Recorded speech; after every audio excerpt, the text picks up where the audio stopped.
अपन ने जैसे पूरा यहाँ पे एंड अपने बना लिया, अपन ने कंप्लीट वीडियो हो गया है ना। उसके बाद अपने को चीज़ को वीडियो फॉर्मेट में है ना, ये अपने को अब इसको निकालना वीडियो फॉर्मेट में करना। अपने पूरी एडिटिंग वेडिटिंग सब कुछ अपन ने कर लिया कंप्लीट। ठीक है, तो दो तरीके होते हैं।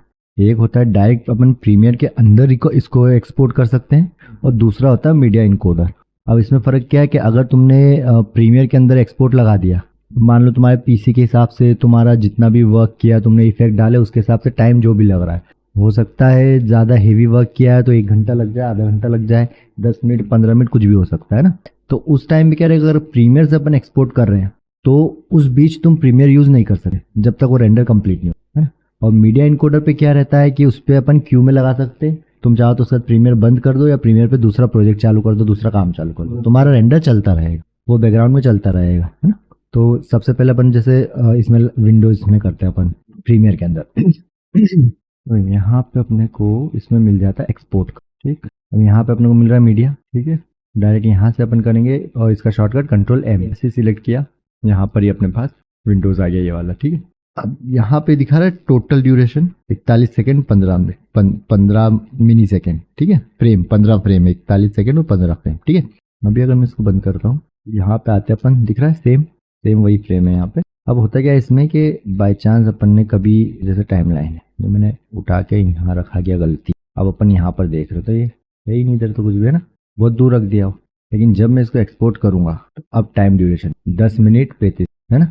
तो ये चीज़ का, हाँ, तो ये चीज़ का अपने को ध्यान रखना है कि लास्ट में ख़त्म तो आगे कुछ है तो नहीं। अब उसका सबसे बेस्ट तरीका क्या है, लास्ट की फ्रेम पे जाओ, प्ले कर दो। अगर प्ले करके आगे जा रहा है हेड अपना, तो मतलब आगे कुछ और है, यूँ नहीं जाएगा। ये लास्ट में अगर मैं इसको डिलीट, ये रुक, लास्ट फ्रेम पे रुक जाएगा। अगर आगे कंटिन्यू जा रहा है मतलब कुछ ना कुछ तुम्हारी क्लिप छूटी छाटी कहीं पे रह गई है। ज़रूरी नहीं है कि वो क्लिप इतनी हो कि अपने को दिख ही जाए। मान लो यहाँ से अगर एक फ्रेम भी है, जस्ट ये एक फ्रेम जो अपने को ऐसे में दिखेगी भी नहीं, ये तब भी वो आगे चलता जाएगा। तो ये अपने को ध्यान रखने का कि हाँ आगे कुछ है, और उसको सिलेक्ट करो, डिलीट कर दो, है ना। और नहीं भी समझ में आ रहा है, चल रहा है आगे क्या है क्या नहीं है, मान लो यहाँ पर कुछ है, हो सकता है वो 2 4 5 घंटे बाद कोने पे कुछ रह गया हो तुम्हारा। अब देखो, अब तो बिल्कुल नहीं दिख रखा है, वो कॉपी कर ले तो कहीं तो पेस्ट होगा वो। ठीक है, तो अब वो कहीं तो है। अब मैंने कितना 10 मिनट के आसपास करा, इसको और करते हैं, अब पेस्ट करता हूँ मैं। पेस्ट हो रहा है कि नहीं पता भी नहीं चल रहा अपने को ना, बढ़ रहा है ना। हाँ, तो ये पेस्ट हो रहा है। अब वो चीज़ अपने को दिख ही नहीं रही है, बिल्कुल भी नहीं दिख रही अब तो। और उसको अपन सोच रहे डिलीट कर दे, सिलेक्ट कर दे, तो हाँ ये कर सकते अपन। यहाँ से अपने सिलेक्ट करा, एंड तक जाओ पूरा और डिलीट मार दो। ठीक है, तो उसमें अब अपने को यहाँ पे फिर से समझ में आ जाएगा जब इसको प्ले करके अपन देख रहे हैं कि हो रहा है कि नहीं हो रहा है ना। तो एक तो ये तरीका है अपना सिंपल सा कि रेंडर, क्योंकि गलती से रह गया। अब तुमने जब रेंडर लगाया, तुम्हारा एडिटिंग तुमने 30 सेकेंड का किया, रेंडर को लग रहे 2 घंटे, तो वो जो टाइम दिखाता है ना, वो टाइमलाइन की ड्यूरेशन के हिसाब से दिखाता है कि जितना लंबा रहेगा उतना प्रोसेस वो लेगा। ठीक है, अब इसमें अब मान लो अपने को कोई अपने प्रोजेक्ट बनाया, ठीक है, कंप्लीट प्रोजेक्ट अपना हो गया है, ये टाइमलाइन है अपनी। ठीक है, तो ये अपनी टाइमलाइन हो गई, ये अपन ने बना दिया, एडिट कर दिया सब। अब मेरे को ये करना है कि यार मैंने इफेक्ट बहुत सारे डाल दिए, रेंडर में भी टाइम लग रहा है, अब मेरे को किसी जगह पर थोड़ा सा डाउट हो रहा है जो मैं इसमें यहाँ पे देख नहीं पा रहा हूँ, क्योंकि इफेक्ट बहुत सारे, टाइमलाइन हेवी है, प्ले करने पे प्रॉपर चल नहीं रहा है ना। तो उस कंडीशन में अपन क्या करें, मेरे को सिर्फ इस पार्ट को ही, ये जो यहाँ चेंज हो रहा है, अब यहाँ इफेक्ट लगाया लेकिन वो बहुत हेवी है, इसमें प्ले हो ही नहीं रहा, तो मेरे को सिर्फ ये देखना है। तो उसके लिए अगर मैं रेंडर करूँगा तो पूरे पे इफेक्ट लगा, बहुत टाइम लगेगा। यहाँ तक तो मेरे को लग रहा है कि सब ठीक है, ये फ्रेम की गड़बड़ लग रही है। तो उस कंडीशन में क्या होगा, रेंडर लगाया, 1 1.5 घंटा गया अपना, अगर हेवी चीज़ें हैं तो। फिर उसको प्ले करके देखा, फिर मालूम पड़ा कि यार ये चीज़ गड़बड़ थी वहाँ पे, फिर उसमें फ्रेम चेक करेंगे। तो उसकी जगह यहाँ पर अपन क्या कर सकते हैं, इन और आउट, आई और ओ, इस पोर्शन पे गया मैं, यहाँ पे आई, तो देखिए सिलेक्शन लास्ट में गया और यहाँ लगा दिया मैंने ओ, आउट। अब जब मैं रेंडर करूंगा ना, सिर्फ इस पार्ट का ही रेंडर होगा। सब में Ctrl+M करता हूँ तो देखो कितना दिखा रहा है, सिर्फ 7 से, है ना, सिर्फ ये 7 सेकेंड दिखा रहा है। यहाँ पे इतना ही रेंडर है, ये स्टार्टिंग भी दिखा रहा है 47 से, और एंड जो हो रहा है वो यहाँ पे। हाँ, यहाँ से भी बढ़ा सकते हैं। तो यहाँ से तुमको एक फ्रेम ऐसे देखना पड़ेगी कि कौन सी फ्रेम तक लेना करना है। तो यहाँ से जरूरत ही नहीं पड़ती, अपने को वहीं से देख के ही आते हैं अपन कि अपने को कितना रेंडर करना है। यहाँ से बढ़ाओगे तो ये चीज़ यहाँ भी बढ़ जाएगी। तो यहाँ से भी इसको अपने से आगे खींचते हैं अपने हिसाब से कितना करना। और नॉर्मली कहीं जाके आउट लगाना है तो ये आउट लगा दिया, थोड़ा इधर से इन लगाना है तो आई दबा दिया, तो अपन इसको इन आउट ऐसे यहाँ तक। अब जब रेंडर करेंगे तो सिर्फ यही पार्ट रेंडर होगा, है ना। अब मान लो मेरे को ये किया, चलो हो गया अपना सब। हमें इसको क्या करूँगा, वापस से या तो अपन ये करो कि इसको सिलेक्शन स्टार्टिंग में आके वापस से इन लगाओ और एंड में जाके आउट लगाओ, तो इसका रेंडर करेगा, ये पूरा रेंडर करेगा, पर ये दिक्कत करेगा। वो मान लो जरा सा भी बच गया है, देखो इतना सा बच गया तो छूट जाएगा ये। इस चीज़ को अपन डायरेक्ट राइट क्लिक करके यहाँ से और हटा सकते हैं, क्लियर इन आउट, ये हटा देंगे, ये पूरा हट। अब ये रेंडर करेगा लास्ट फ्रेम तक। अब वो यहाँ है या तुम्हारी आगे कहीं भी पड़ी है, वो तुमको ध्यान रख, यहीं तक है ये, है ना। तो ये यहाँ से रेंडर करेगा। अब आते कंट्रोल एम प्रेस किया अपन ने, ये आ गया इसकी रेंडर प्रॉपर्टी। यहाँ से सोर्स देख सकते हैं और ये आउटपुट। तो अपन सीधा सोर्स तो अपना सब एडिट करने के बाद ही अपन यहाँ पे लाए, है ना। तो यहाँ पे अब यहाँ पे जो ऑप्शन आता है ना स्केल टू फिट, ये सिर्फ इसके लिए, देखने के लिए, व्यूज के लिए, इससे कोई फर्क नहीं पड़ता है। तो ये डिफॉल्ट रहेगा तो चलेगा। ये अपना in time, out total duration, ये टोटल ड्यूरेशन है ना। और ये अपना करंट टाइम जो भी ये प्ले हो रहा है स्टार्ट से, जहाँ से भी ये प्ले हो रहा है ना। इसको अपन छोटा बड़ा करके देखना कहीं कुछ, तो अपन नॉर्मली यहाँ से फिट और ये कर सकते हैं जो उसके अंदर भी रहता है, ठीक है। Source range, sequence, in out, work area, custom, ये वही है। इसको अपन डिफॉल्ट ही देंगे क्योंकि अपन वहां से सिलेक्ट करके ही ला रहे हैं। वर्क एरिया कर दिया ना तो भी वो पूरा ही करेगा, है ना। वर्क एरिया कर दिया अगर मैंने, और उसके बाद में भले ही मैंने इन आउट लगाया हो, वर्क एरिया मतलब जहां तक अपनी फुटेज है, तो वो पूरा ही करेगा उसको, भले ही तुम इन आउट लगा दो उसको, है ना। इंटायर सीक्वेंस में भी पूरा सीक्वेंस करेगा जितना है उतना। तो इसको अपन सीक्वेंस इन आउट पर ही रहने देते, क्योंकि इन आउट नहीं लगाया है तो डिफॉल्ट काम करेगा जो कर रहा है। वो लगा दिया है तो अपने इन आउट का काम करेगा, इसलिए इसको अपन इन आउट पे ही रहने देते, ठीक है। अब यहाँ पर सबसे ऊपर जो ऑप्शन आता है, ये आता है एक तो मैच सीक्वेंस है, इसको टिक कर दिया। देखो ये बंद होगा, सब बंद होगा, यहाँ पे सब बंद है। इसका मतलब जो तुम्हारा सीक्वेंस है, फुटेज नहीं बोल रहा हूँ मैं, सीक्वेंस, ये सीक्वेंस के अंदर फुटेज रहेगी। तो अपन ने जो सीक्वेंस या तो स्टार्टिंग में लिया था सेटिंग करके कस्टम से, या अपने डायरेक्ट वीडियो वहां पे डाला था तो अपनी सीक्वेंस सेटिंग आ गई थी, तो ये वो वाले सीक्वेंस सेटिंग से सोर्स से मैच कर देगा इसको सीक्वेंस से। तो यहाँ पर ये कुछ भी तुम डिफॉल्ट इसमें कर नहीं पाओगे, सब बंद रहेगा। और यहाँ पर देखो समरी दिखा देगा वो कि तुम्हारा जो सोर्स था वो ये था सीक्वेंस, ठीक है। ये 1920 24 FPS और ये नाम उसका सीक्वेंस का, ये सारा है ना। और ये आउटपुट है जो तुम्हारा आउटपुट होने वाला है ना। तो मैच कर दिया तो इसमें तुम कुछ सेटिंग नहीं कर सकते, सिर्फ यहाँ पर आउटपुट कर सकते हो। यहाँ पे नेम, और नेम और पाथ के लिए सेम चीज है। यहाँ पर जैसे क्लिक करोगे ना, ये अपना वही फोल्डर ओपन करेगा जहाँ भी तुमको सेव करना है, पाथ जहाँ पे तुमको रेंडर करना है। जैसे नॉर्मली अपन जैसे यहीं पे कर रहे हैं, ठीक है। तो ये एक अपन यहाँ टेस्ट रेंडर किया अपन ने, मान लो नाम चेंज हो गया और पाथ भी उसी जगह पे गया जिस फोल्डर पे। अगर मैं यहाँ जाके अगर किसी और फोल्डर पे चला जाऊंगा तो वो इस फोल्डर को ले लेगा, है ना, जहाँ भी सेव करेंगे। तो ये तो हो गया डिफॉल्ट।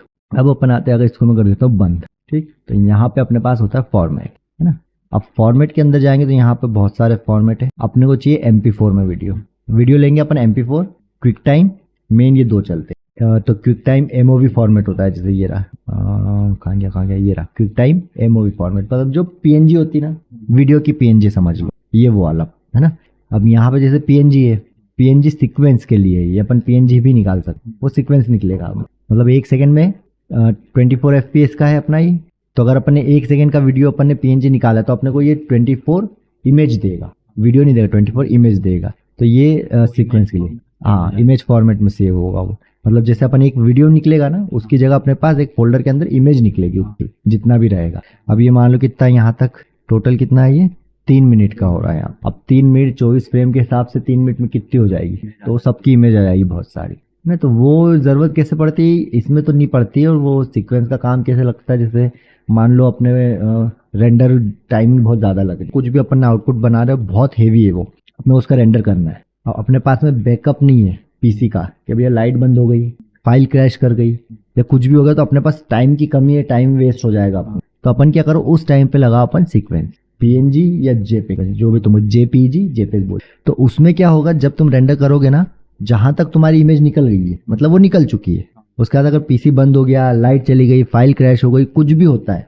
तुम्हारी उतनी फ्रेम तो तुम्हारे पास। उसके बाद जब तुम नेक्स्ट करोगे तो तुमको उसके आगे से, यहाँ से, मतलब जैसे यहाँ तक इतनी तक निकल गई अपने पूरे में से, तो जब अगली बार तुम करोगे तो यहाँ पे इन लगा के और लास्ट में आउट लगा के यहाँ पे करोगे। तो ये तो अपने पास थी, इसके बाद स्टार्ट ही यहीं से होगा रेंडर, है ना। जब भी अपन नेक्स्ट करेंगे तो उस कंडीशन में काम आता है, क्योंकि वीडियो अपन ने रेंडर किया और वीडियो आधा रेंडर हुआ और लाइट बंद हो गई, तो अपना जो वीडियो निकला ना वो प्ले नहीं होगा, वो कोई काम का ही नहीं, वो करप्ट वीडियो, क्योंकि बना ही नहीं है वो वीडियो। तो इसलिए अपन JPEG और PNG यूज करते हैं सीक्वेंस, ठीक है। ACC ऑडियो अपने कोई काम नहीं आता, ऑडियो के काम का है। AIFF फॉर्मेट भी कोई मतलब का नहीं अपने। एनिमेटेड जिप, अब ये क्या रहता है, एनिमेटेड इमेज GIF, मतलब नॉर्मल जो वेबसाइट पे अपन देखते हैं ना, आइकॉन पे कंटिन्यू चलते रहते हैं जो, तो GIF क्या रहता है, इनका साइज कम रहता है, पिक्सल भी कम रहते हैं। तो ये वेबसाइट के लिए यूज करते हैं। तो अपने कुछ भी एनिमेशन छोटा मोटा बनाया जो वेबसाइट के ऊपर डालना है, तो ज्यादातर GIF में ही डलते हैं। तो ये एक फॉर्मेट होता है, पर वो सिर्फ क्या होता है कुछ, अब इस वीडियो को अगर मैं GIF में निकालूंगा ना तो वीडियो निकल जाएगा, साइज तुम्हारा 1 MB तक भी नहीं पहुंचेगा, बहुत केबी में रहेगा, बहुत कम, लेकिन वो पिक्सलेट हो जाएगा। फिर वो वेबसाइट पे डलता है, कोडिंग के थ्रू वो सारा करते हैं आगे, तो इसलिए काम आता है। तो GIF अपन नहीं देख रहे, ठीक है। एप्पल के फॉर्मेट के लिए AS, सोनी के कैमरे होते हैं उसके लिए होते हैं शायद। AVI एक फॉर्मेट होता है जो पहले चलता था अपने, जो क्या बोलते हैं, ऑडियो वीडियो चलता था ना अपने, 3 पिन वाला, अभी भी आता है टीवी में AV। हाँ, ये तो वो AVI फॉर्मेट रहता था वो। तो AVI फॉर्मेट भी निकलेगा, ये अच्छी क्वालिटी भी अच्छी आएगी इसकी, लेकिन ये फाइल बहुत हेवी बना है, बहुत साइज उसका GB में जाएगा तुम्हारा। सेम वहाँ पे अनकम्प्रेस्ड वाले पे करोगे तो ये और हेवी बनाएगा ना। BMP जो है ये अपना 3D के लिए बनते हैं इसके, शायद 3D के लिए ही फॉर्मेट में यूज होता है ये पता नहीं क्यों यूज होता है। DPX पता नहीं, GIF अपना वही जिप वाले ही, और अपना मेन आ गया H2, ये है MP4 है ना। H264 जो लेंगे ना, इसमें MP4 नहीं लिखा मिलेगा तुमको मिलेगा H264 है ना। और ये ब्लू रे पे करोगे तो ये फाइल को हेवी बनाएगा और थोड़ी ज्यादा क्वालिटी उनको इनहेंस कर देगा। इसके बाद ये H264 ये यूज नहीं करते हैं। JPG वही सीक्वेंस JPG में, ये JPG की हेवी फाइल बना के देगा वो। ये आ गया अपना MP3, और ये MPG, ये जो दिख रहा है MPG जितने भी दिख रहे हैं, ये एक MPG का फॉर्मेट ही अलग होता है। जैसे ये ज्यादातर इसको चलाने के लिए प्लेयर अलग अलग, VLC में चल जाता है, कुछ प्लेयर्स में नहीं चलता है। उसका जैसे अपना क्विक टाइम है, तो क्विक टाइम भी अगर तुम्हारे PC में क्विक टाइम डला है, कोडेक रहते हैं ये, इनके कोडेक आते हैं अलग अलग, तो क्विक टाइम का कोडेक है तो ही तुम्हारे दूसरे प्लेयर इसको प्ले कर पाएंगे, नहीं तो ये क्विक टाइम में जो वीडियो निकालोगे ना वो प्ले नहीं होगा। तो ये क्विक टाइम उसके लिए होता है। और बाकी ये सब 3D के लिए होता है। ये टिप फाइल जो रहती है फोटोशॉप के लिए, जैसे कलर वाला निकालेगा सीक्वेंस, इमेज सीक्वेंस, पर वो निकालेगा हेवी, जिसपे अगर कुछ कलर वाला हाई क्वालिटी इमेज निकालेगा टिप, तो फोटोशॉप के लिए यूज करते हैं इसको डायरेक्ट। ये ऑडियो का वेव फॉर्म निकालेगा, विंडोज मीडिया, जो अपना विंडोज मीडिया प्लेयर चलता ना, वो वाला फॉर्मेट है ये। और ये पता नहीं क्या के लिए है ना। तो अपने को मेन जो है वो ध्यान रखना है कि अपने को H264, अपन वीडियो पे ही काम कर रहे हैं तो अपन H264 ही कर रहे हैं। जहाँ अपने को लग रहा है कि यार फाइल जो है बहुत हेवी हो गई है, रेंडर में टाइम लग रहा है, लाइट जा सकती है, PC बंद हो सकता है, मेरे पास टाइम की कमी है, तब अपन PNG या फिर JPG सीक्वेंस में जाएंगे। अब जैसे यहाँ पे जा रहे हैं ना, ये देखो यहाँ पे आ गया JPG सीक्वेंस लिखा आ गया अपने आप आगे, ठीक है। इसको मैं यहाँ से चेंज करूंगा PNG सीक्वेंस विथ अल्फा है ना। विथ अल्फा मतलब अगर तुमने वीडियो ऐसा बनाया है जिसमें पीछे कुछ भी नहीं है, अल्फा का मतलब खाली, जो अपन PNG लेके आता ना जैसे वो PNG, तो उसकी सीक्वेंस निकाले विथ अल्फा। अगर मैं इसको विथ अल्फा की जगह मैच सोर्स कर दूं सिर्फ, तो अब ये पीछे जो खाली जगह तुमने छोड़ी होगी ना, वहां पे ब्लैक कर दे, ट्रांसपेरेंट नहीं देगा वो तुमको, खाली जगह पे ब्लैक। जैसे मैंने लड़की का सिर्फ कटआउट बनाया, ये पीछे खाली जगह, यहाँ कुछ भी नहीं है, तो अगर मैं इसको विथ अल्फा करता हूँ तो यहाँ मुझे ट्रांसपेरेंट मिलेगा। मतलब इसको मैं किसी भी वीडियो के ऊपर रखूंगा तो पीछे का बैकग्राउंड दिखेगा और आगे सिर्फ लड़की दिखेगी। लेकिन अगर मैंने यहाँ पे नहीं किया तो सिर्फ ये ब्लैक दिखेगा, भले तुमने पीछे कुछ भी रखा है ना। अभी यहाँ पर जैसे यहाँ से H264 लिया, देखो यहाँ पे चीजें चेंज हो गई ना, सारी चीजें हर प्रॉपर्टी के हिसाब से अपने अलग अलग काम करती है। यहाँ पे गया मैं, अब इसमें भी H264 में भी मैच हाई बीट रेट होता है। एक तो था सीक्वेंस मैच जो पूरा सीक्वेंस था, लेकिन अब यहाँ पे अपने क्या करा, इसकी H264 निकालना अपने को MP4 है, लेकिन फिर भी उसकी जो मैच सीक्वेंस की जो सोर्स है उससे मैच करवाएगा उसकी बीट रेट। तो ये high beat rate, medium beat rate, ये क्वालिटी के लिए होता है। बीट रेट जो होती है, जितनी ज्यादा बीट रेट रहेगी उतनी ज्यादा क्वालिटी अच्छी आएगी, ठीक है। और इसके बाद अपन जो जाते हैं, अपन आ जाते हैं सीधा नीचे यहाँ पे हाई क्वालिटी H264 का अपना 1080H, ये फुल HD में रेंडर कर है ना। हाफ HD करनी है, हाफ HD भी अपने पास। उसके अलावा यहाँ पर बाकी के जैसे मोबाइल डिवाइस है, तो मोबाइल में भी HD वाला है ना, तो मोबाइल HD में थोड़ा साइज अपने को कम मिलेगा, जो फाइल साइज बनेगा वो, क्योंकि वो थोड़ी सी कंप्रेस कर देगा उसको मोबाइल के हिसाब से। डायरेक्ट यहाँ से ये फॉर्मेट भी रहते हैं कि ट्विटर पे डालना है, मेरे को वीडियो यूट्यूब के लिए चाहिए तो उस हिसाब से भी यहाँ पे कर देते हैं। तो सबके अलग अलग रहते हैं, फाइल को कंप्रेस करते हैं बस। जैसे तुमको यूट्यूब तुमने बनाया फुल HD, अब फुल HD का प्रीमियर के हिसाब से क्या है, फुल HD का मतलब कि भैया तुमको एक फाइल चाहिए जिसका आउटपुट वो फुल HD देगा, जिसको तुम कहीं पे पेन ड्राइव में डाल के कहीं पे चलाओगे। अब तुमको है भैया यूट्यूब पे मेरे को अपलोड करना है, नेट की स्पीड स्लो नॉर्मली जो होता है, तो यूट्यूब के साइज को तुम सिलेक्ट करोगे तो यूट्यूब के हिसाब से बेस्ट साइज, इसके ऊपर तुम डाल रहे हो उसका कोई सेंस नहीं है। यूट्यूब ने एक यूट्यूब पे जो वीडियो डालना है, मान लो उसका जो साइज है वो 500 MB पर, एक जगह तुमको 500 MB डालना है। मतलब इसको ऐसे समझो कि कहीं पे जैसे ये सोसाइटी का रहता है, जैसे हमारी सोसाइटी का मंदिर का है, तो मंदिर में कुछ बन रहा है, तो सबके हिस्से में बराबर 100 रुपए आए सब। अब तुम तुम्हारी मर्जी से 200 दे रहे हो, तो उसका तुम्हारी मर्जी है। वो मंदिर के फंड के लिए तो 100 ही चाहिए। वैसे यूट्यूब के लिए एक पर्टिकुलर फाइल चाहिए। हाँ, हाँ, 1080 ये भी है, ये 1080 ये भी है और इसमें भी है। लेकिन यूट्यूब के लिए उसकी जो बाकी सेटिंग्स है वो एक प्रेफर सेटिंग चाहिए। उसके ऊपर तुम डाल रहे हो, उसको यूट्यूब से कोई मतलब नहीं। मतलब यूट्यूब को जो मैक्सिमम रिक्वायरमेंट है वो यहाँ से सेट हो जाए। इसके ऊपर अगर तुम यह डालते हो तो भी कोई दिक्कत नहीं है, यूट्यूब ये भी लेगा। पर यह है कि उसकी रिक्वायरमेंट ही नहीं है। इसका मतलब तुमको अगर सिर्फ यूट्यूब के लिए ही बनाना है तो तुम इसमें एक्स्ट्रा एफर्ट क्यों दे रहे हो। साइज का फाइल का साइज बढ़ेगा, उसके बाद तुम्हारा रेंडरिंग टाइम भी बढ़ेगा, तो सारी चीजें इसमें बढ़ेगी। हाँ, जैसे अब मोबाइल में चलाना है मेरे को सिर्फ वीडियो, तो मैं फुल एचडी क्यों निकालूं। मैं मोबाइल का फुल एचडी निकालूंगा ना, ये तो जब निकालना है जब मेरे को बड़े टीवी में चलाना है ना। इनको दोनों को अगर चला के देखोगे ना तुम, तो ऑलमोस्ट दिखेगा भी सेम सेम ही, बस फाइल के साइज में डिफरेंस बहुत माइनर था। जो या तो अपन एडिटर है या जिसको नॉलेज है वो उन चीजों को पकड़ सकता है, बाकी नॉर्मल इंसान के पकड़ में आएगी नहीं ये सारी चीजों में, तो भले रेंडर कोई सा है ना। तो ये फर्क रहता है इनके अंदर। तो अब यहाँ से अपन जैसे मान लो सिंपल में ये निकालता हूँ। अब देखो यहाँ दिखाया साइज 315 MB, ठीक है, हाँ 351। अब मैं इसको यहाँ से हाई क्वालिटी को मैं अगर ले जाता हूँ, मोबाइल में ले रहा हूँ वही फुल एचडी वाला, ये देखो आधा हो गया है ना। तो ये साइज के ऊपर रहता है। और यहाँ से मैं अगर इसको यूट्यूब पे लेके जाता हूँ, यूट्यूब फुल एचडी 200 है ना। अब यहाँ 200 MB में काम हो रहा है अपना, तो वहां पे अपन फुल एचडी करके 350 MB में क्यों निकाले, जब यूट्यूब पे टाइम भी ज्यादा लगेगा, साइज भी भरा आएगा, और अपन जब अपलोड करेंगे तो उसमें कंडीशन भी रहेगी कि भाई अपलोडिंग नेट स्पीड के ऊपर डिपेंड करेगी उसके अंदर, इसलिए फर्क रहता है इसका, है ना। अब यहाँ पे इसके अंदर तो अपने को यहाँ पर हाई क्वालिटी सबसे बेस्ट जो रहते हैं अपन ये, और यूट्यूब के लिए ले रहे हैं तो यूट्यूब वाला। बाकी उसके अलावा भी है, जैसे फेसबुक वाला, ट्विटर वाला है, ये वीमियो के लिए है, ट्विटर के लिए, फेसबुक के लिए। अब फेसबुक के अंदर अगर जाते हैं अपन तो फेसबुक का भी ये ऐसे कर रहा है ना।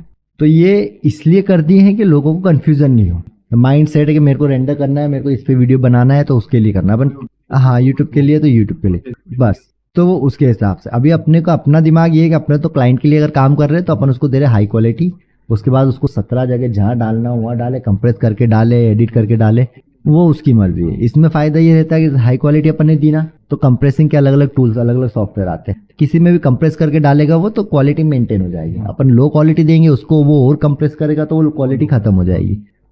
तो ये रहेगा इसके अंदर। अब ये था H.264 का। इसके बाद अगर मैं यहाँ पे क्विक टाइम लेता हूँ, देखो अभी यहाँ पे साइज दिख रहा है, तो ये NTSC है। अभी अपने NTSC चलता है कि पाल चलता है, पाल चलता है ना अपना। ये ब्रॉडकास्ट सिस्टम है, जो अभी तो चैनल अपने इस पे आ गए, पर जैसे पहले दूरदर्शन चलता था, तो जो ब्रॉडकास्ट सिग्नल होते थे ना, तो इंडिया में हाँ, तो इंडिया में अभी जैसे तुम सर्च करोगे, अभी तो डायरेक्ट डिस्क पे या उस पे आ जाते हैं, लेकिन पहले क्या था, अपन दूरदर्शन सर्च करते हैं, D2H सर्च करते, तो उसमें ऑप्शन रहता था कि पाल के NTSC। तो अपने यहाँ पे पाल चलता है, शायद फॉरेन कंट्री में NTSC चलता है, तो वो ब्रॉडकास्ट का सिग्नल पकड़ने का रहता है वो। तो इससे अपने को कोई मतलब नहीं, अपन तो नॉर्मल वीडियो करो। तो अपन ने टाइम लिया, तो यहाँ से अपन अल्फा लेंगे, ये विथ अल्फा, ठीक है। अब देखो साइज वही है, विथ अल्फा लिया, तो अगर अपन ने कुछ ट्रांसपेरेंट चीज बनाई है तो वो ट्रांसपेरेंट, जैसे इसमें आगे है ये वाला शीशे का, तो उठा के मैं इधर रख, ठीक है। अब मैं इसको करो कंट्रोल F, तो अब मैं रेंडर करूंगा ना इसको विथ अल्फा के साथ, यानी वो कोई दिखने हो तो मैं समझाने पे। तो ये जो ब्लैक है ना, ये ट्रांसपेरेंट मिलेगा अपने वीडियो का साइज यही मिलेगा, और ये बीच में ऐसा छोटा वीडियो चलेगा, और आइट साइड ट्रांसपेरेंट। तुम चाहो तो इसमें कर दो बैक, और इसके अलावा अगर दूसरा कुछ सिलेक्ट करते हो इसमें विदाउट अल्फा में, तो विथ अल्फा है, विदाउट अल्फा करोगे तो वो नहीं मिलेगा। अब अपन को करना है प्लेयर के हिसाब से। अब जैसे गोप्रो है, ये गोप्रो कैमरे हैं, कैमरों के फॉर्मेट रहते हैं ना, ये एप्पल के अलग अलग, एप्पल स्टॉक HD, तो ये अलग अलग स्टॉक फुटेज के हिसाब से रहते हैं। तो अपने का अपना मेन सिर्फ इसके अंदर क्विक टाइम कर रहे हैं, पहली बात तो क्विक टाइम का कोई जरूरत नहीं है, और क्विक टाइम अगर कर रहे हैं तो प्री रोज 444 विथ अल्फा, ये वाला फॉर्मेट इसमें सिलेक्ट कर, ठीक है। तो यहाँ पे इसमें ये, अब जैसे JPEG में जाते हैं अगर अपन, JPG में भी यहाँ पे जाओगे तो यहाँ पे बस ये सीक्वेंस का एक ऑप्शन आएगा सिर्फ, है ना। PNG में अगर जाते हो तो PNG में 2 ऑप्शन आ जाएंगे कि अल्फा वाला और ये। तो ये अपने मेन होगा इसके अंदर, PNG, JPEG, क्विक और MP4, 4 ही हो गए। उसके बाद जिप को भी देख लो, यहाँ पे जिप में भी कभी कभार जरूरत पड़ेगी, तो इसमें भी बस ये है कि तुमको एक इमेज मिलेगी, लेकिन एनिमेटेड इमेज। जिप फॉर्मेट का मतलब ही यही होता है कि वो वीडियो नहीं है, वो है इमेज, लेकिन वो एनिमेटेड इमेज। हाँ, जो व्हाट्सएप पे भेजते हैं अपन, वो स्टिकर भेजते हैं, वो जिप ही होते हैं, वो जिप होते हैं वो। तो 64 पे आए, यहाँ से मैंने अपना हाई क्वालिटी ले लिया। उसके बाद यहाँ पर कमेंट अगर तुमको कुछ डालना है तो, अब उसमें क्या रहेगा, जैसे ये कहाँ पे दिखती है सारी चीजें, किसी भी वीडियो की प्रॉपर्टी में जा रहे हैं अपन, ये तो एक बेसिक डिटेल होता है वीडियो का, प्रॉपर्टी चेक कर। यहाँ पर जब आते डिटेल्स में दिख रही है यहाँ सारी चीजें, टाइटल, सब टाइटल, रेटिंग, टैग, ये सारी आगे वैल्यूज, यहाँ पर ये सब है, तो इनके आगे सबके आगे कुछ ना कुछ वैल्यूज अपन रेंडर के समय डाल सकते। हाँ, तो उसमें सब लिखा हुआ रहता था आगे सब। अब जैसे यहाँ पे अभी ज्यादा कुछ नहीं है इसमें, ये लास्ट में तो ये कंप्यूटर का आ गया ये तो।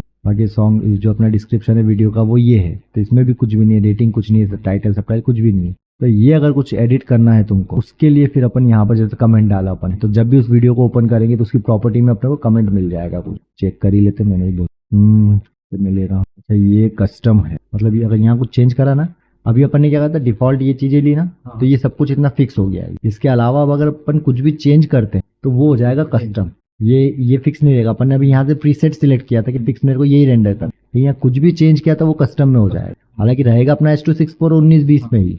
यहाँ पे सोर्स तो इसमें देखते रहते हैं। जैसे सोर्स देखो, अब ये क्लिप जो है ना, इस क्लिप का सोर्स कितना 1280-700, लेकिन आउटपुट कितना अपना 1920 क्योंकि अपने यहाँ वो सिलेक्ट किया हुआ। अभी मैं कस्टम में यहाँ पे टेक्स्ट डालता हूँ तो कस्टम हो गया, लेकिन अपना आउटपुट सेटिंग सब वही की वही है। ठीक है, यहाँ से अपन ने नाम चेंज कर लिया। यहाँ पे export video, export audio option है अपने पास, अपने को दोनों ही चाहिए, लेकिन किसी कंडीशन में ये कि अपने को ऑडियो निकाल के कहीं और टेस्ट करना है, वीडियो नहीं चाहिए। किसी वीडियो में से अपने को लग रहा है कि मेरे को सिर्फ ऑडियो है, तो कहाँ अलग सॉफ्टवेयर में जाके अपन ऑडियो निकालेंगे, तो अपन यहाँ पे डाल के उसको डायरेक्ट रेंडर मार दो, यहाँ से एक्सपोर्ट कर दो वीडियो पर, तो अपने को MP3 मिल जाएगा उसको। रहता है ना बहुत बार कोई से सॉन्ग निकालना है किसी के वीडियो में से कुछ, तो अपन ऐसे डायरेक्ट निकाल, और अगर ऑडियो बंद कर देंगे तो ऑडियो बंद हो जाएगा, वीडियो निकलेगा।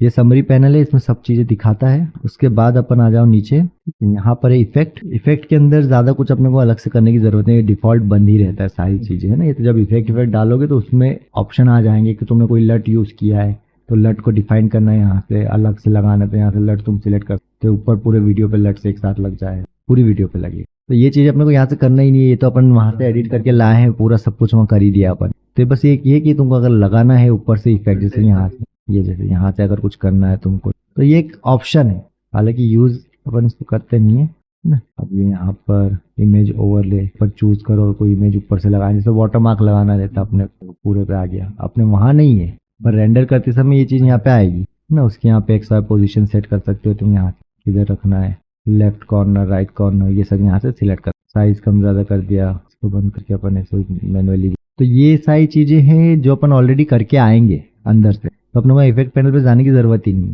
सीधा अपन वीडियो पे आते हैं। अब क्योंकि अपन ने यहाँ से कर लिया कस्टम, यहाँ से चेंज कर लिया, अपने फाइल साइज आ रहा है 21 MB का। अब यहाँ पे एक और है मैच सोर्स, मैं इसको क्लिक करूंगा तो वापस से उसने मैच कर दिया सोर्स के साथ। ये सब कुछ हो गया यहाँ से बंद, है ना। अब कुछ नहीं अपन इसमें, सोर्स कौन सा था, ये वाला जो था 19/12/80/700, तो उससे उसने मैच कर इसको वापस। हाँ, उसने मैच कर लिया, अपन सोर्स मैच किया था इसलिए उसने मैच कर दिया था। अब यहाँ पे क्या अपने को साइज अगर चेंज करना है, कुछ भी आप चेंज करोगे ना, इन दो के नीचे आके कुछ भी चेंज किया ना, तो ये कस्टम हो जाएगा अपने आप। जैसे मेरे को साइज यहाँ से अनलॉक किया मैंने, साइज में इसको और बड़ा कर दिया, तो वो पहले तो फ्रेम साइज वैसे लेगा नहीं, वो तो वैसे ही डालना पड़ेगा उसका एक्सपेक्ट रेशो में। तो यहाँ से चेंज कर सकते हो, जो कि रिक्वायरमेंट नहीं है, अपन पहले वीडियो बना के ही वैसा लेके आ रहे हैं। उसके बाद फ्रेम रेट चेंज करना हो तो अपने को वीडियो के हिसाब से ही रखना है, जो वीडियो में चल रहा है तो इसको नहीं छेड़ेंगे अपन। ठीक है, इसको प्रोग्रेसिव ही रखना है, ऑफ ही रखना, उसकी जरूरत भी नहीं पड़ेगी। अब यहाँ पर दिखा स्टार्टिंग में बताया था स्क्वायर पिक्सल, है ना। अगर अपन ने कुछ और किया, देखो ये साइज वही है 19/20/10, है ना। ये देखो ये भी 19/20/10 है, लेकिन कितना है देखो, चौड़ा ज्यादा है। एक्सपेक्ट रेशो वही 19/20/80 का ही है, पर अपने को लेना है स्क्वायर पिक्सल में। जैसे क्या करते हैं ये, जैसे स्क्वायर पिक्सल क्या करेगा, पिक्सल होते हैं, पूरी फिल्म अपना पूरा पिक्सल से बना हुआ है, अपन ले स्क्वायर पिक्सल, तो वो स्क्वायर पिक्सल जमे हुए हैं अपने 19/20/80 के रेशो में। अपन ने यहाँ से अगर स्क्वायर पिक्सल की जगह अपन ने यहाँ से चेंज किया, ये वाला लिया, तो ये चौड़ा ज्यादा क्यों हो गया, क्योंकि वो स्क्वायर पिक्सल तो चौकोर था, लेकिन अब ये पिक्सल कैसा है, वाइड में, मतलब उसकी लेंथ ज्यादा है और हाइट कम है। तो जैसा ही दिख रहा है चौड़ा, ऐसा पिक्सल है। अब पिक्सल तो उतने 19-20 में है, लेकिन इस हिसाब से पिक्सल रखे तो उसकी जो लेंथ लंबी हो जाएगी, हाइट कम हो जाएगी, इसलिए अपन यहाँ पे स्क्वायर पिक्सल ही लेते हैं यहाँ पे। ठीक, उसके बाद सिंपल यहाँ पे वही NTSC पाल, अपने यहाँ NTSC चलता है ना, वो डिफॉल्ट ही है, पाल बाहर चलता है। ठीक है, उसके बाद यहाँ से रेंडर एट मैक्सिमम डेप्थ, इसको सिलेक्ट कर लोगे तो तुमको और डिटेल रेंडर मिलेगा, है ना। इसको सिलेक्ट करोगे तो बंद करोगे तो भी खराब रेंडर नहीं आएगा, पर ये क्या और डिटेल और ज्यादा उसमें डिटेल आ जाएगी। टाइम ज्यादा लेगा ये, है ना, टाइम बढ़ा देगा ये रेंडरिंग का, प्रोसेसिंग का, सिस्टम में भी लोड पड़ेगा। उसके बाद इनकोडिंग सेटिंग में आ जाते हैं। प्रोफाइल अपने को हाई रखना है, हाई 10 पे जाओगे तो वही सिस्टम का हेवी कॉन्फ़िगरेशन होने वाली बात है, वो तो हेवी करने वाला, तो अपन इसको नॉर्मल रहने देंगे, लेवल भी नॉर्मल ही रहने देंगे जो इसमें डिफॉल्ट रहता है, इनको नीचे। यहाँ पे आते हैं, हाँ इनको फिक्स रहने दो, है ना। क्या हो गया? मैंने स्क्रॉल कर दिया था ना, ऐसे स्क्रॉल इसके ऊपर रख के ऐसे स्क्रॉल कर दोगे तो ये भी चेंज हो जाता है ना। उसके बाद अपन नीचे ये सारी सेटिंग डिफॉल्ट ही, इनकी ज़रूरत नहीं है इतना कुछ करने की। एक रेटिंग ये आती है, ये बिट रेट। अब ये क्या रहता है, मैक्सिमम जो बिट रेट रहता है ना 24 मैक्सिमम है। इसके ऊपर जाओगे, ये फाइल का साइज देखो 26 MB है, अभी देखो बढ़ गया। बिट रेट कम करोगे तो ये फाइल का साइज कम हो जाएगा, साथ ही साथ उसकी क्वालिटी भी कम हो जाएगी। जितना बिट रेट कम उतनी क्वालिटी खत्म। और 24 के ऊपर बिट रेट ले जाने की जरूरत है नहीं, 24 में वो मैक्सिमम। ये जो है ना, ये तो सिर्फ मैक्सिमम के लिए, इससे कोई फर्क नहीं पड़ेगा, ये कहीं पे भी हो। मतलब जैसे ये, हाँ ये टारगेट के लिए मान के चलो, जैसे ये मैंने यहाँ रखा है, अब मैं इसको कम करूंगा ना तो उससे कम हो जाएगा, लेकिन उससे ज्यादा करूंगा ना तो ये नीचे वाला भी बढ़ जाएगा। तो इससे कोई फर्क नहीं पड़ेगा तुमने इसको क्या रखा है, मैक्सिमम ऊपर वाले को रखना है। तो ये अपना मैक्सिमम 24 रहना चाहिए। हाँ, तो अपना 24 रहेगा maximum bit rate. Advance settings में जाने की जरूरत नहीं, की फ्रेम डिटेक्शन अपने को करना नहीं है, वीआर वीडियो अपन करनी रहे तो ये खत्म है। इसका मेन पार्ट यही है बिट रेट का, और बाकी और कुछ छेड़ने की जरूरत नहीं। अपना यहाँ पे क्लिप कुछ गड़बड़ हुई है यहाँ। इसके बाद यहाँ पे इसमें तो खत्म है सारी चीजें। ऑडियो, हाँ हाँ वो कस्टम ले लेगा, वो चलेगा, वो तो अपना ये चेंज हो गया था ना, वो कस्टम ले लेगा, इतना मालूम। यहाँ पे अगला है ऑडियो। ऑडियो में सिंपल ऑडियो के लिए है, कोई सेटिंग इसमें अपने को करने की जरूरत नहीं, डिफॉल्ट ले लेगा जो भी म्यूजिक अपन यूज करेंगे वो, है ना। सैंपल रेट कितना है, अब इससे ज्यादा हो, इससे ज्यादा जाओगे 3200 तक पहुंच जाओ। कम कम हो रहा है, ज्यादा होगा ही नहीं। मतलब अपना जो म्यूजिक रखा है 48, अपना म्यूजिक जो है वो मैक्सिमम ही है ना। स्टीरियो ही रखना, स्टीरियो मतलब दोनों साइड स्पीकर। मोनो कर दोगे तो सिंगल हो जाएगा, 5.1 कर दोगे तो जो 5 स्पीकर वाला सेट आता है ना, ये उसके हिसाब से वर्क करेगा। तो अपन स्टीरियो ही रखते हैं सिर्फ, क्योंकि मेनली ज्यादातर वो हैंड फ्री वाला एक ही इधर वाला सीन चलता है। ऑडियो की क्वालिटी अपने को जो भी हाई है, हाई ही रहेगी डिफॉल्ट। इसमें भी बिट रेट है तो इसको भी नहीं छेड़ेंगे अपन, यहाँ पर भी सिंपल है। तो ऑडियो में अपने को ज्यादा छेड़छाड़ कुछ नहीं करना। मल्टीप्लेक्सर इसमें भी कुछ नहीं करना है, MP4 ही रहेगा, स्टैंडर्ड रहेगा। अब ये कैप्शन है, इसको ये तो बंद ही रहता है डिफॉल्ट। और पब्लिश के अंदर अगर तुमको एड ऑन कुछ चीजें करनी हो तो बेसिकली ये देखो यार, टाइटल वाइटल सब आ गया। ये वीमियो के हिसाब से आया। तो इसमें क्या है, जैसे मान लो मैंने ये यूट्यूब के लिए देखा, मैं इसको सिलेक्ट कर, यहाँ पे तुम साइन इन कर लो यूट्यूब। अब तुम इस वीडियो में जो भी डिस्क्रिप्शन टाइटल ये वो डाल के इसको जैसे ही रेंडर करोगे वो यूट्यूब पे ले लेगा अपने आप, यहाँ से डायरेक्ट यूट्यूब पे ले ले, पब्लिश कर देगा। हाँ, जैसे तुमने एक वीडियो बना लिया कंप्लीट, अब तुम्हारा यूट्यूब भी है, फेसबुक भी है, वीमियो भी है, और ये सारे प्लेटफॉर्म पे अलग अलग अकाउंट है। अब तुम अगर रेंडर करके मैनुअली तुमको एक सब पे जाके डालना पड़ेगा, उसकी जगह तुम क्या करो, यहीं पे सिलेक्ट कर लो कि यूट्यूब पे डालना है। ठीक है, मेरे को यहाँ से चैनल मेरा सिलेक्ट कर लिया लॉगिन के बाद, उसका डिस्क्रिप्शन ये वो कर दिया, चलो यूट्यूब डन हो गया। मेरे को इसको वीमियो पे भी करना है, वीमियो सिलेक्ट, वीमियो का यहाँ से अकाउंट लिंक, उस पर नाम डाल दिया, टाइटल डाल दिया, कॉपी पेस्ट ही कर लिया अपन ने सब जगह। तो यहाँ पे सब हो गया, और एक्सपोर्ट करेंगे तो सभी प्लेटफॉर्म पे एक साथ तुम्हारा वीडियो डल जाएगा। हाँ, जिसपे ऑन रहेगा। और जो भी डिटेल यहाँ डालोगे, जैसे अब ट्विटर के ऊपर कुछ नहीं आता है, सिर्फ स्टेटस ही लिखते हैं सिर्फ, तो यहाँ स्टेटस, उसकी डिटेल, डिस्क्रिप्शन सब एक साथ आता है। इंस्टाग्राम तो शॉर्ट्स के लिए ना, सिर्फ वो रील्स के लिए ना। तो ये यहाँ से तुम पब्लिश कर सकते हो डायरेक्ट, जिसपे भी तुमको करना है। एडोबे क्राउड, ट्विटर, ये अलग अलग प्लेटफॉर्म है। तो ये इतने सिंपल इसके अंदर है। उसके बाद अपन नीचे यहाँ पे आते हैं, तो ये है मैक्सिमम रेंडर क्वालिटी। मतलब नाम से मालूम पड़ रहा है कि अपने को रेंडर की क्वालिटी जो मैक्सिमम करना है, तो इसको अपन यूज, वही फिर से टाइम ज़्यादा लगेगा, प्रोसेस ज़्यादा लेगा क्वालिटी अच्छी करने के लिए। यूज प्रीव्यूज करेंगे तो इसका तो कोई मतलब नहीं, अपन ऑलरेडी वीडियो देख चुके हैं अपना, बस एक प्रीव्यू दिखा देगा रेंडर के पहले तुम ना। इंपोर्ट इनटू प्रोजेक्ट, इसके अंदर कुछ अलग से इंपोर्ट करना है प्रोजेक्ट में। ये सारी सेटिंग्स जो है ना अंदर जो अपन करते हैं, ऑलमोस्ट वो सारी सेटिंग्स वही है, बस ये बाहर से इसलिए दे दिया है कि मान लो किसी ने कुछ बनाया, तुमको प्रोजेक्ट फाइल दी, उसने बनाया, अब उसके बाद उसकी प्रोजेक्ट में बहुत खिचड़ी है, तुमको समझ नहीं आ रहा मैं अंदर जाके कहाँ सेट करूँ, कैसे उसको लगाऊं, तो तुम बाहर से ऊपर से तुमको जो लग रहा है वो चीजें यहाँ से कर सकते हो, इसलिए इतनी सेटिंग्स में एक्स्ट्रा दे दी है ना। उसके बाद यहाँ से सेट इनकोडर का अगर करना हो तो कि भैया स्टार्ट कहाँ से होगा वीडियो, तो वो अपन ऑलरेडी यहाँ से अंदर से ही रेंडर वो इन आउट लगा के आए हैं, तो इसकी जरूरत ही नहीं अपने को कहाँ से स्टार्ट करना है ना। रेंडर अल्फा चैनल ओनली, तो ये क्या करेगा, जैसे अपन ने वो लड़की वाला सैंपल बताया था मैंने, तो जब मैं इसको अगर रेंडर अल्फा कर दूंगा ना ओनली, तो देखो सिर्फ ये जो लड़की है ना इसको छोड़ के बाकी सब वाइट दिखेगा। तुम्हारी जो लड़की है वो खाली आ जाएगी। अभी अपन क्या कर रहे थे एमओवी में कि लड़की थी और बैकग्राउंड पूरा अपना खाली आ रहा था या फिर ब्लैक आ रहा था। अपन यहाँ पर अल्फा सिलेक्ट करेंगे तो जो अपनी लड़की है वो वाइट दिखेगी, वो ब्लैक दिखेगी या ट्रांसपेरेंट दिखेगी, और बाकी जो पूरा है वो तुम्हारा फील हो जाए, है ना।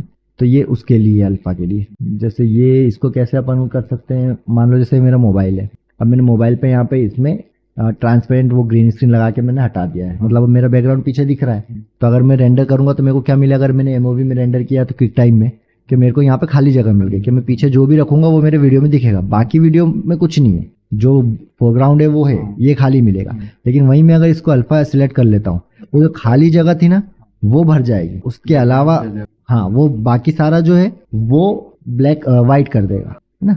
तो अपोजिट है, मतलब अगर अपन ट्रांसपेरेंट चीज जो निकाल देना उसके अपोजिट करने के लिए ये इसको यूज कर, ठीक है। और इसको डिफॉल्ट ही रहने तो जो रहेगा, और कुछ नहीं। अब यहाँ पे देखो दो चीज, डायरेक्ट एक्सपोर्ट कर सकते हैं अपन, तो रेंडर चालू हो जाएगा और अपना जो है प्रीमियर ये हो जाएगा, जब तक रेंडर है जब तक ये हो जाएगा बुक लॉक हो जाएगा, मतलब एक तरह से अपन इसको प्रीमियर को यूज नहीं कर सकते जब तक रेंडर नहीं हो जाता। वहीं दूसरा ऑप्शन है अपने पास में क्यू, मैं जैसे ही क्यू पर क्लिक करता हूँ, ये देखो अभी प्रीमियर हो गया, चालू हुआ मीडिया इनकोडर, ये मीडिया इनकोडर खुल गया अपने, ठीक है।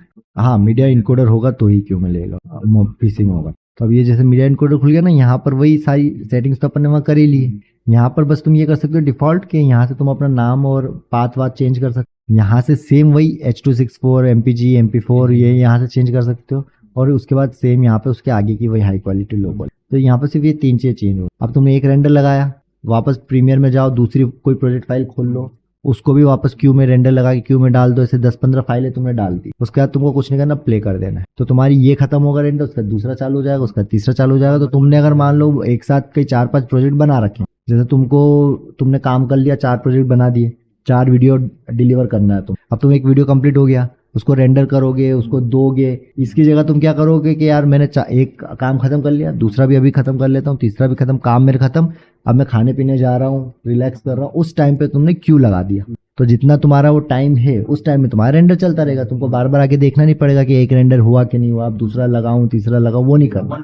हाँ तो ये अपने आप लेता रहेगा। जैसे ये मैंने यहाँ पे लगाया ना, ये वाला रेंडर है, अब मान लो मैं एक और इसके अंदर ये वाले सीक्वेंस पे जाता है, इस पे जाता हूँ, तो इस पे गए, इसको भी मैं जाके यहाँ पे क्यू पे डाल दिया, नाम चेंज नहीं कर रहा, ऐसे ही रखा हूँ। तो ये आ गया, देखो 2 बार लगे तो ये आ गए। अब मैं जब रेंडर करूंगा तो पहले ये करेगा, दूसरा ये करेगा, तीसरा ये करेगा, ऐसे करके एक के बाद एक आ जाए। माइनस करना है, इसको सिलेक्ट करो, यहाँ से माइनस, इसको सिलेक्ट करो, यहाँ से माइनस। अब इसके अंदर अपन एक काम ये भी कर सकते हैं कि मान लो अपने को प्रीमियर अपने पास है ही नहीं, ठीक है, माना अपना या तो प्रीमियर क्रैश हो या अपने को फाइल ओपन करनी ही नहीं है, अपने को सब पता है किसने बना के दिए, अपने को सिर्फ रेंडर करना अपने को, तो अपन यहाँ से उसको डायरेक्ट यहाँ से ऐड कर। तुमने यहाँ पे सिलेक्ट किया, तुमको बस ये पता होना चाहिए कि किस सीक्वेंस का रेंडर करना है। जैसे अपने पास यहाँ पे इतने सारे सीक्वेंस है, सबके नाम अलग अलग अलग अलग रख रखे अपन ने, है ना। तो जैसे अभी ये वाला रॉ 1 है ना, रॉ 1 के अंदर ये वाला फुटेज है। अभी अपन यहाँ गए और ये प्रोजेक्ट का नाम क्या है, डे 11 पाथ ये वाला। तो मैं यहाँ पे प्लस पे क्लिक किया, मैंने कहाँ पर है, डेस्कटॉप पर नहीं, डी में, डी कोर्स के अंदर,